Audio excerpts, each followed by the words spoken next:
ప్రతిధ్వనికి స్వాగతం. Iran Israel మధ్య హోరాహోరీ యుద్ధం నేపథ్యంలో G7 సమావేశాల నుంచి అమెరికా అధ్యక్షుడు ట్రంప్ ఎందుకు వెళ్లిపోయారు? ఇజ్రాయెల్ అమెరికా కలిసి ఏమైనా ప్లాన్ చేస్తున్నాయా? రోజు రోజుకి యుద్ధంలో కీలక వ్యక్తులు వ్యవస్థల్ని నష్టపోతున్న ఇరాన్ ఇకపై ఏం చేయనుంది? రణమా శరణమా? అవసరమైతే పెద్దరికం చేస్తామంటున్న రష్యాను ఇందులో వేలు పెట్టనిస్తారా? ట్రంప్ ఒక్క ఫోన్ కొడితే చాలు ఇజ్రాయెల్ తమను కొట్టడం ఆపేస్తుందన్న ఇరాన్ ఆశ నెరవేరుతుందా? ఇరాన్ విషయంలో ట్రంప్ మధ్యలో ఏముంది? రష్యా ఉక్రెయిన్ లాగానే ఈ యుద్ధం సుదీర్ఘకాలం కొనసాగుతుందా? త్వరలోనే సంధి కుదరనుందా? ఈ యుద్ధం ప్రభావం భారత్పై ఏ రంగాల్లో పడే అవకాశం ఉంది? ఇది నేటి ప్రతిధ్వని. చర్చలో పాల్గొంటున్న వారు ఏఆర్కే రెడ్డి గారు, విశ్రాంత లెఫ్టినెంట్ జనరల్ మాధవపెద్ది కాళిదాస్ గారు, మాజీ వైమానిక దళాధికారి. రైట్, ముందుగా ఏఆర్కే రెడ్డి గారు, ఇరాన్ ఇజ్రాయెల్ యుద్ధం తాజా అప్డేట్స్ ఏంటి? రోజుల వ్యవధిలోనే ఉద్రిక్తతలు ఇంతటి యుద్ధం రూపు దాల్చడానికి ప్రత్యేకమైన కారణాలు ఏమైనా ఉన్నాయా? అంటే ఇప్పుడు ఇజ్రాయెల్కి ఎగ్జిస్టెన్స్ ప్రాబ్లం అన్నమాట. ఇజ్రాయెల్ ఒక దేశం అనేది ఈ అరబ్ కంట్రీస్ ఎవరు ఇంతవరకు రికగ్నైజ్ చేయలేదు. ఆ ఎగ్జిస్టెన్స్ ప్రాబ్లమ్స్ తోటి వాళ్ళు మిలిటరీని ఎక్స్పాండ్ చేసుకుంటా సడన్గా హమాస్ పోయి వాళ్ళని అటాక్ చేస్తే పీస్ ఫర్ అబౌట్ 12 years పీస్గా ఏమి యుద్ధం లేకుండా ఎట్టాడిది లేకుండా ఉండింది అక్కడ. హమాస్ పోయి వాళ్ళని అటాక్ చేసిన తర్వాత వాళ్ళు రిటాలియేషన్ వెరీ వైల్డ్గా ఉంది.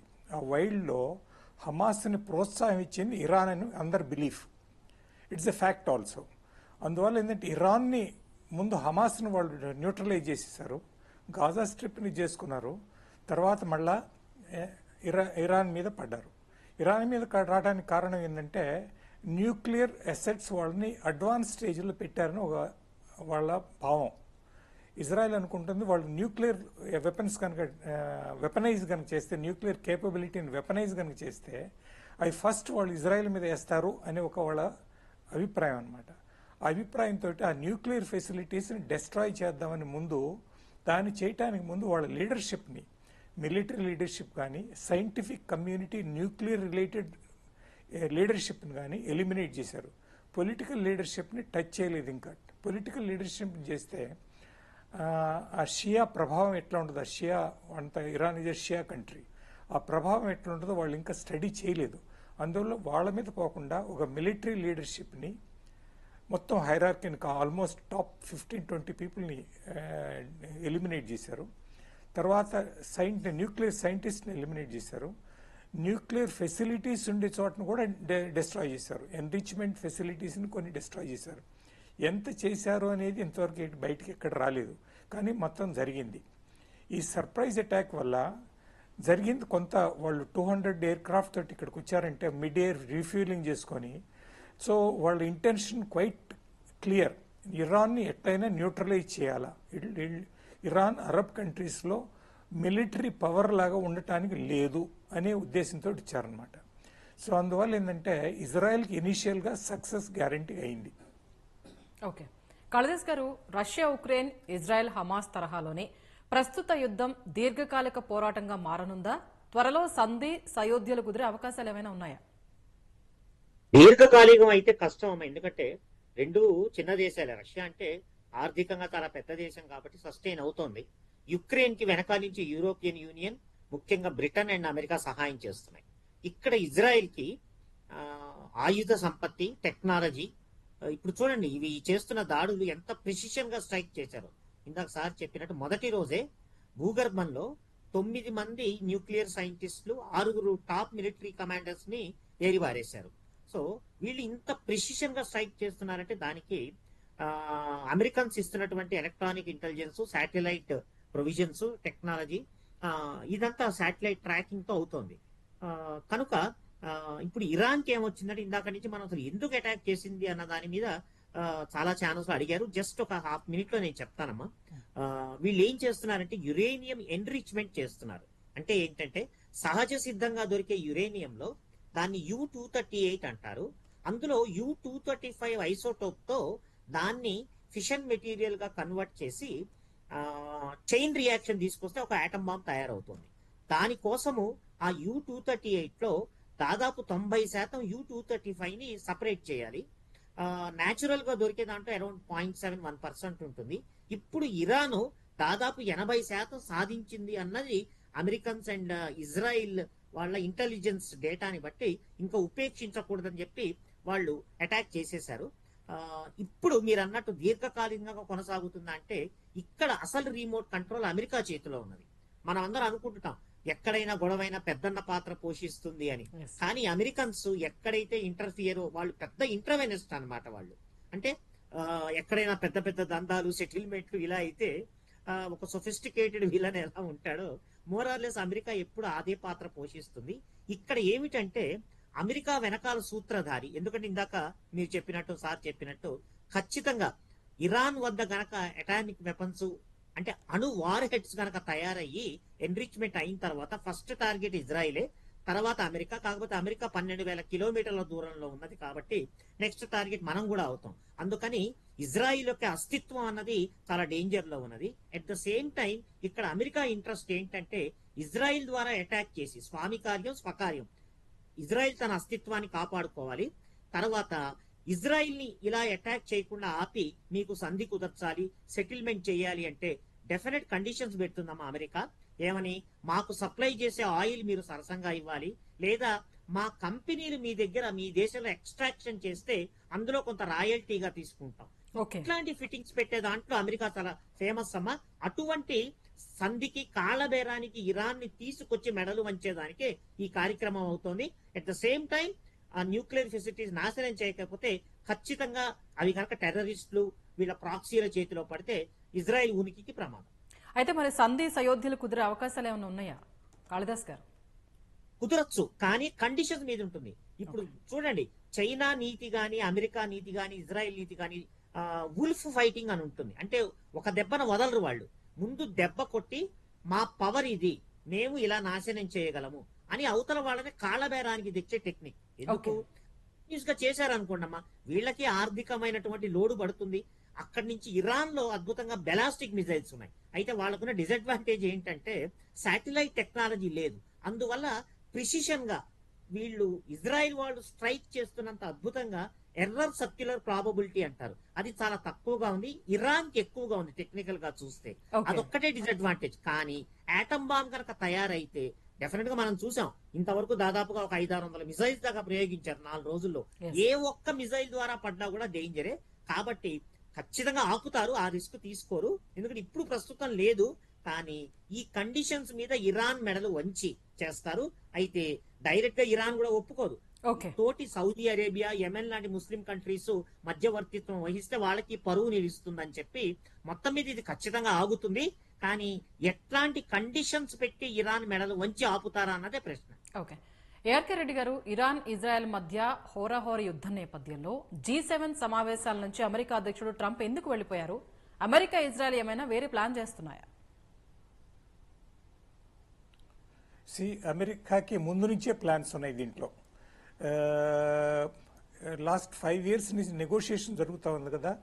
డీవెపనైజేషన్, న్యూక్లియర్ ఫెసిలిటీస్ అన్నిటినీ ఎన్రిచ్ చేయడానికి లేదు, ఈ ఫెసిలిటీస్ ఉండటానికి లేదు. IAEA international atomic energy commission authority వాళ్ళందరూ వచ్చి ఎగ్జామిన్ చేస్తూ ఉన్నారు, చేయటానికి లేదు. ఐడెంటిఫై చేశారు, కానీ ఇరాన్ ఒప్పుకోవట్లేదు దానికి. ఎందుకంటే Iran is a fundamentalist country.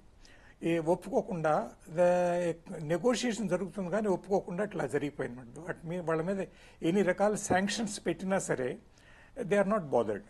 So అందువల్ల ఏంటంటే ఈ ఫిజికల్ అటాక్ జరగటానికి కారణం ఈ అమెరికా ఇరాన్కి ఈ న్యూక్లియర్ రిలేటెడ్ నెగోషియేషను ఫెయిల్ కాబోతుంది అనే ఒక అభిప్రాయం వచ్చింది అమెరికాకి. ఆ అభిప్రాయాన్ని రీఇన్ఫోర్స్ చేయడం కోసం బహుశా ఇజ్రాయెల్ని వాడుకున్నారు వాళ్ళు. ఇజ్రాయెల్ వాడుకున్నారంటే అంత ఇజ్రాయెల్ కూడా అంత it's a small country but very independent thinking people, independent leadership. అందువల్ల ఏంటంటే వాళ్ళు అంతలా ఉన్న అమెరికా చెప్పగానే ఒప్పుకుంటారని కాదు, కానీ వాళ్ళ ఇంట్రెస్ట్ ఏంటంటే ఇజ్రాయెల్ ఇంట్రెస్ట్ ఏంటంటే ఎక్కడ ఎప్పుడు వాళ్ళ ఎగనిస్ట్గా ఇజ్రాయెల్ ఏ జరిగినా సరే లీడర్షిప్ ఇరానే ఉంటుంది. అందువల్ల ఇరాన్ కనుక వంచేస్తే వాళ్ళకు కూడా ఉపయోగపడదు. కాబట్టి అమెరికా చెప్పింది వినటం కరెక్ట్గానే ఉంది. కాళిదాస్ గారు చెప్పింది కరెక్ట్గానే చెప్పారు. ఇప్పుడు ఇరాన్ కనుక లోబడిపోతే, ఇరాన్ కనుక సరెండర్ అయిపోతే, ఇరాన్ లీడర్షిప్ కనుక కంప్లీట్గా ఎలిమినేట్ అయిపోతే ఈయన ఇజ్రాయెల్కి ఇదేం లేదు. ఆ మిడిల్ ఈస్ట్ ఏరియాస్లో అమెరికాకు కూడా ప్రాబ్లం ఏం లేదు. మీ మిడిల్ ఈస్ట్ ఏరియా అన్ని కంట్రీస్ అమెరికాతో సైమితంగా ఉన్నాయి, ఒక్క ఇరాన్ తప్ప. ఈ ఇరాన్ని చేయటం కోసం ఇచ్చేశారనమాట. కానీ ఇరాన్లో ఒక చిన్న విషయం ఉందండి. ఇరాన్ని రిజీమ్ చేంజ్ చేయనంత వరకు, ఈ రిజీమ్ అంటే పొలిటికల్ లీడర్షిప్, ఇప్పుడు ఆయన సుప్రీం లీడర్ రెస్పెక్ట్ చేస్తారు ఆయన్ని. ఆ అయతుల్లా గారిని న్యూట్రలైజ్ చేయకుండా ఉంటే ఇరాన్ సరెండర్ కావడానికి చాలా టైం పడుతుంది.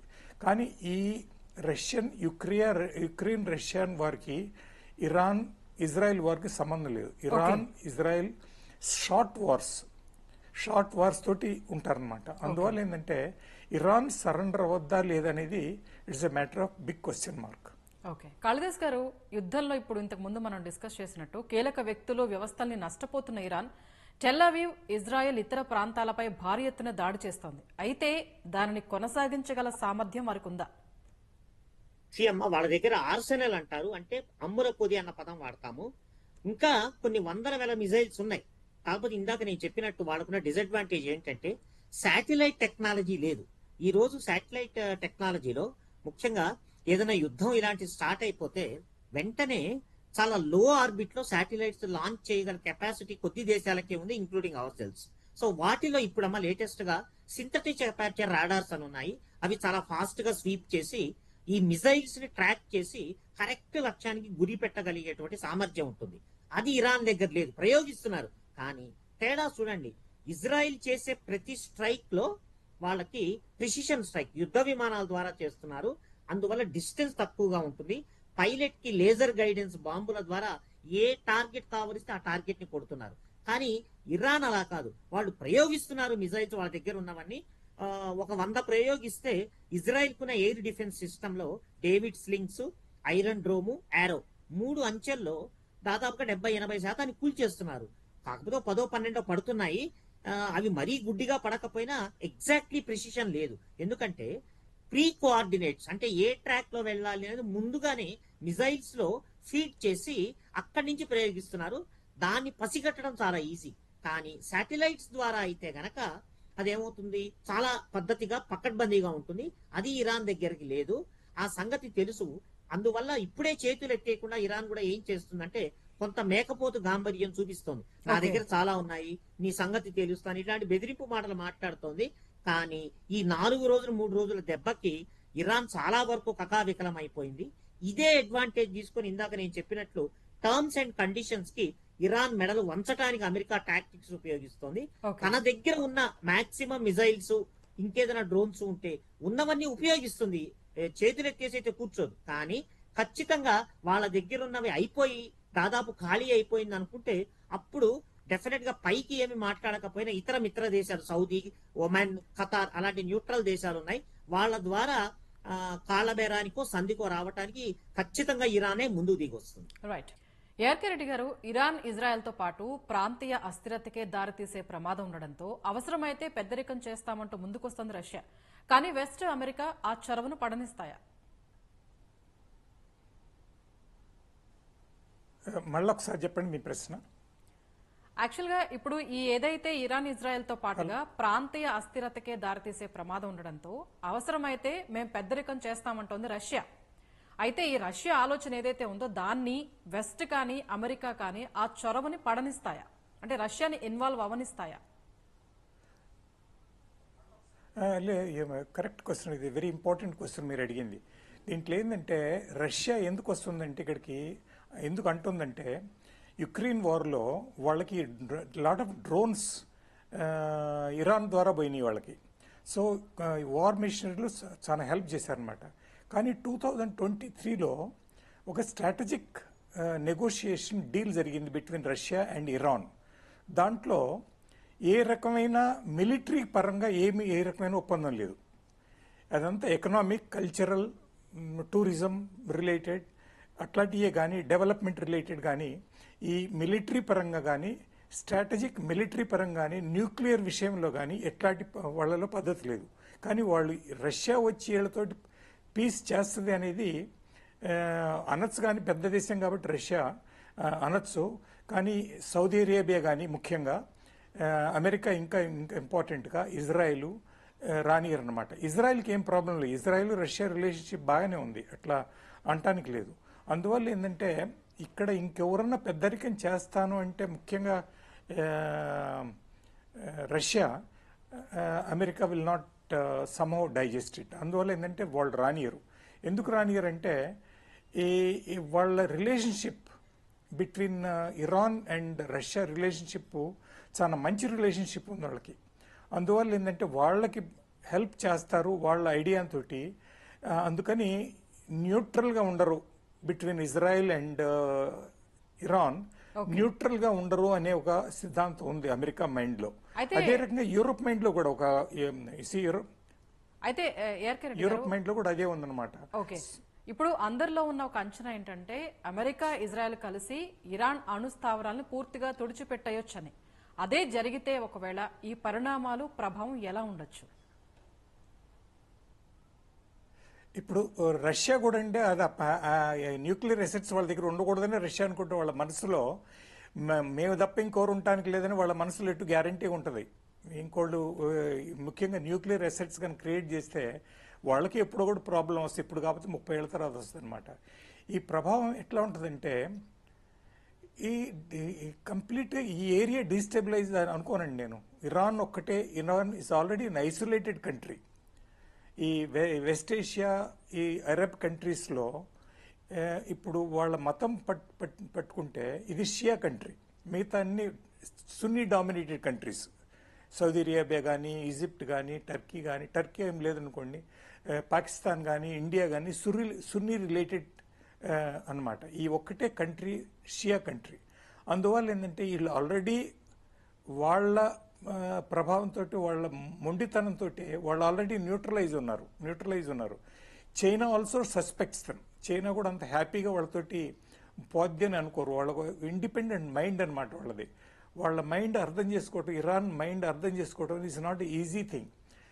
ముఖ్యంగా వాళ్ళు ఈ మత పిచ్చితోటి ఏమవుద్దంటే there always a supreme leader who is also a pontiff, who is also a religious leader.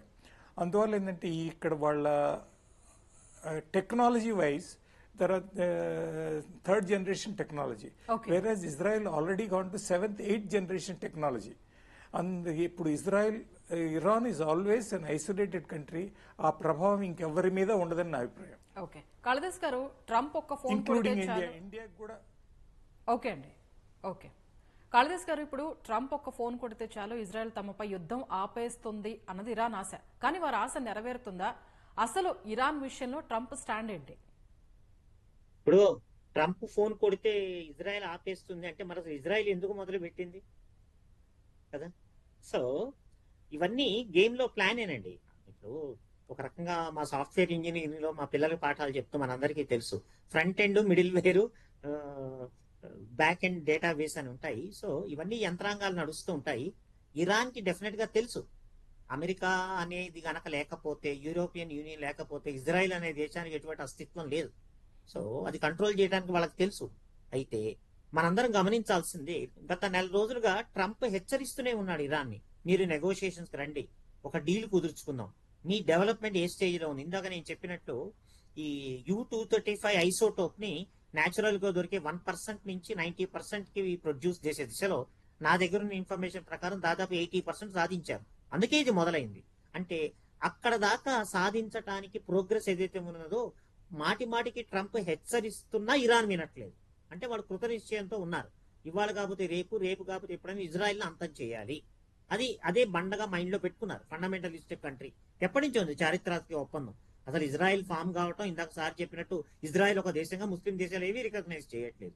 1948 లో ఫామ్ చేయనప్పటి నుంచి ఈ రోజు వరకు ఇజ్రాయెల్ ని గనక భూమండలం నుంచి లేపేస్తే వాళ్ళకి అది బెస్ట్ అన్న బండ ప్రిన్సిపల్ లో ఉన్నారు. సో అమెరికా ఏం చేస్తుంది, ఇజ్రాయెల్ చేతికి మట్టి అంటకుండా ఆయుధాలు ఇస్తుంది. F-22, F-35 అడ్వాన్స్డ్ ఫైటర్స్, వాటితోనే ఇప్పుడు ఇరాన్ ని సర్వనాశనం చేసేస్తుంది. 4 రోజుల్లో చూడండి ఎన్ని న్యూక్లియర్ ఎసెట్స్ పోయాయో. అందువల్ల ఈ సిచ్యువేషన్ అంత అవలీలగా అమెరికా చేయి దాచుకోదు. ట్రంప్ కూడా బాగా తెలుసు. ఇదే అవకాశంగా తీసుకొని ఇరాన్ యొక్క ఆర్మ్ ట్విస్టింగ్, వాళ్ళ భుజాన్ని ఎంత మడతపెట్టి మెడల్ని ఎంత వంచి లైన్ లోకి తీసుకురావాలన్నదే ఆలోచిస్తారు. అయితే ఫైనల్ గా కాళిదాస్ గారు, ఈ యుద్ధం ప్రభావం భారత్పై ఏ ఏ రంగాల్లో పడే అవకాశం ఉంది? ఇప్పుడు మరి ముఖ్యంగా ఇంధన ధరలు కావచ్చు, వాణిజ్యం, స్టాక్ మార్కెట్లపై ఈ ఇంపాక్ట్ ఎలా ఉండొచ్చు? చాలా ఉంటుందండి. ముఖ్యంగా అక్కడ హెర్మస్ జలసంధి ఎక్కడి నుంచే ఉంది, అక్కడి నుంచే కదా ఇరాన్ సౌత్ కి ఉన్నటువంటి హెర్మస్ జలసంధి. ఆల్రెడీ రెడ్ సీలో మనం చూసాము. అదే సూయేజ్ కెనాల్ ద్వారా యెమెన్ వాళ్ళు పడవల మించి చాలా దారుణంగా దాడులు చేస్తున్నారు. అందుకని ఆఫ్రికాను చుట్టూగా తీసుకుని వెళ్లాల్సిన దౌర్భాగ్యం ఏర్పడ్డది.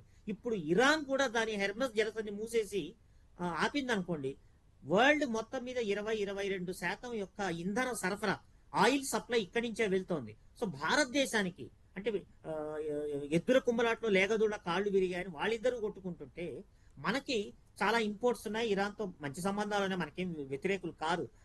సో ఇంధన సరఫరా మీద కనుక భారీ దెబ్బ పడింది అనుకోండి, నిత్యావసర ధరలు పెరిగిపోతాయి, సప్లైస్ పెరిగిపోతాయి. ఎక్కడ ఇప్పుడు దేశంలో ఒకే చోట అన్ని పండవు, ఒకే చోట అన్ని తయారు కావు కదండి. ఇంత పెద్ద దేశంలో కాశ్మీర్ నుంచి కన్యాకుమారి, ఇటు గుజరాత్ నుంచి అరుణాచల్ ప్రదేశ్ వరకు మనకున్న దేశ జనాభాని బట్టి ఆహారం అనండి, బట్టలు అనివ్వండి, మందులు అనివ్వండి, ఫ్యూయల్ అనివ్వండి, ఎంతో ట్రాన్స్పోర్టేషన్ ఉంది, including rail and air traffics. So ఇంత వ్యవస్థ మనం ప్రపంచంలో అంటే ఇంధనాన్ని వాడుకునేటువంటి అతిపెద్ద దేశాలలో ఇంపోర్ట్ చేసుకునే దాంట్లో భారత్ ఉన్నది.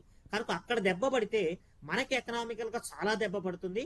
డెఫినెట్ గా ఐ థింక్ మన గవర్నమెంట్ మోడీ గారు కూడా ఇందులో చొరవ చూపి ఈ ఈ సంక్షోభం నుంచి కేవలం వాళ్లే కదండి, ప్రపంచాన్ని బయటకు లాగితే ముందు మనం చాలా సావకాశంగా బయటపడతాము. ఆ దిశగా మన భారత ప్రభుత్వం కూడా చర్యలు తీసుకుంటుందని నేను అనుకుంటున్నాను. రైట్, ధన్యవాదాలండి కాళిదాస్ గారు, ఏఆర్కే రెడ్డి గారు. ఇది వాటి ప్రతిధ్వని.